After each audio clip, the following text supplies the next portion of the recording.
ایک دفعہ کا ذکر ہے کہ کسی ملک پر ایک عادل بادشاہ کی حکومت قائم ہو گئی۔ بادشاہ عدل و انصاف کا دلدادہ تھا اور رعایا کو سستا اور فوری انصاف مہیا کرنے کا شوقین بھی۔ رعایا ان باتوں کی عادی نہ تھی، لہذا اس کو اکثر بد ہضمی کی شکایت رہنے لگی، لیکن بادشاہ وقت انصاف کرنے سے باز نہ آیا۔ اس کے عدل کا ایک قصہ بڑا مشہور ہے۔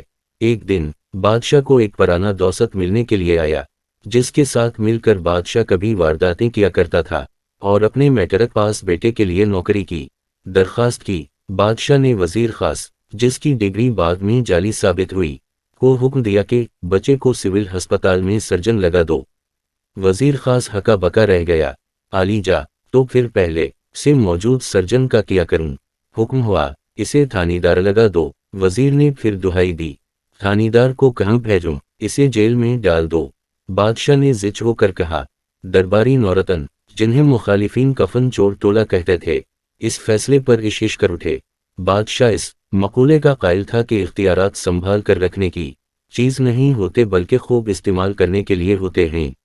چنانچہ وہ ملک و قوم کے وسیع تر مفاد میں اختیارات استعمال کرنے کا کوئی موقع ضائع نہ کرتا۔ ایک دن بادشاہ دربار لگائے بیٹھا تھا۔ ایک خوش الحان مدنی دربار میں نغمہ سرا تھی کہ اس دوران انصاف کا وقت ہو گیا۔ وزیر انصاف، جو تازہ تازہ جیل سے رہا ہو کر آیا تھا، نے بادشاہ کی توجہ اس جانب مبذول کرائی۔ بادشاہ نے گانا عارضی طور پر روک دیا اور ملزمان کو پیش کرنے کا حکم دیا۔ ملزمان کا ریور دربار میں پیش ہوا تو بادشاہ نے چھڑی کے اشارے سے انہیں دو حصوں میں بٹ جانے کا حکم دیا۔